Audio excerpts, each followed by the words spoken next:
ভাইয়া শহর থেকে গ্রামে আসার পর অদ্ভুত লাগে তাই না? হ্যাঁ ছোট, এটা তো ঠিক বলেছিস। ভাইয়া হাঁটতে হাঁটতে ক্লান্ত হয়ে গেছি, আর আমার অনেক পিপাসা পেয়েছে, একদম গলা ব্যথা করছে। হ্যাঁ ছোট, পিপাসা তো আমারও পেয়েছে, চল শাহরুখের কাছ থেকে সাহায্য চাই। হ্যাঁ বলো কি হয়েছে? শাহরুখ, আমি আমার ছোট ভাইকে নিয়ে গ্রামে আসছি, আর আমাদের অনেক পিপাসা লাগছে। শাহরুখ, আমাদের জলদি পানি এনে দাও। আচ্ছা, এটুকুর জন্য এখনই পানি এনে দিচ্ছি। ঠিক আছে।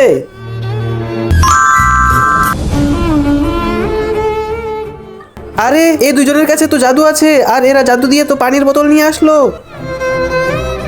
দেখে তো মনে হচ্ছে শহরের, জিজ্ঞেস করে আসি। আরে ভাই থামো থামো, একটু থামো, দাঁড়াও। হ্যাঁ কি হয়েছে? আমি ওই দূর থেকে সব দেখে নিয়েছি, তোমাদের কাছে জাদু আছে, সেটি দিয়ে দাও। জাদু?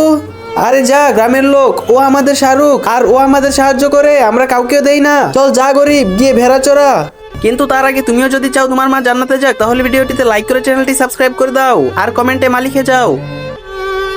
আচ্ছা দিবে না, কিন্তু আমার তো অনেক ক্ষুধা লাগছে, জাদুকর দিয়ে আমার জন্য খাবার এনে দাও। চল, এইটুকু তো করতেই পারি। শাহরুখ, এই গরিব বাচ্চাটির খিদা লাগছে, ওর জন্য কিছু নিয়ে আসো। ঠিক আছে, দিচ্ছি। ঠিক আছে। আরে বাহ, এখানে তো অনেক খাবার, তোমাদের জাদু অনেক ভালো। হ্যাঁ, এই জন্যই তো ও আমাদের সাথে থাকে। আর হ্যাঁ, এই জাদুর কথা কাউকে বলবি না, চুপচাপ ওখানে গিয়ে খাবার খেয়ে নে। হ্যাঁ হ্যাঁ, কাউকে বলবো না। আর আপনাদের অনেক অনেক শুক্রিয়া আমার পেট ভরানোর জন্য।